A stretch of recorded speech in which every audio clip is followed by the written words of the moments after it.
Not too long ago, I had the pleasure to be accompanied by my beautiful wife Suzanne on an island hopping escapade across the South Pacific. Now, during our cruise, we saw a young man in Port Vila. It was a Sunday afternoon and he was standing outside a general store. I use that term quite loosely.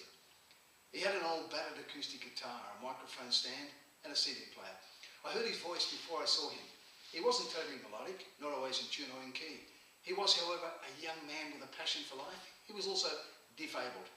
Now, I use that term because I really don't like the term disabled. It implies that something is amiss, that something is wrong or damaged. That's nonsense, and who am I to make that judgment of another person? Now, I believe he was very able, but his abilities were quite different from my own. Hence the term disabled. Now, as we passed, he smiled mid-verse at Suzanne and me. We stood and we listened to him for a few minutes. A small crowd had gathered. It was his moment to shine, as he lifted his voice and he gave us an unrivaled version of the Bon Jovi classic, It's My Life.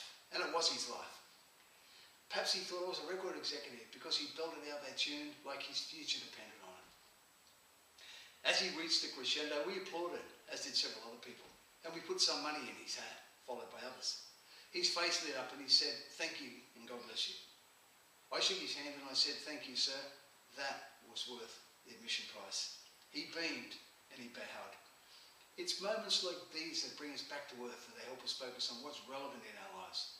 They also help us to be thankful for the goodness that enriches every aspect of our existence every single day. Make these changes today. Stop and give thanks for what you have and plan for those things that you want. Nothing appears by magic. Effort is required to bring great things into your life. Start today and imagine the present so you can empower the future. Become an extraordinary force for good in the greater global community. Thanks for your company. I look forward to seeing you again next time. Imagine the possibilities. Take care.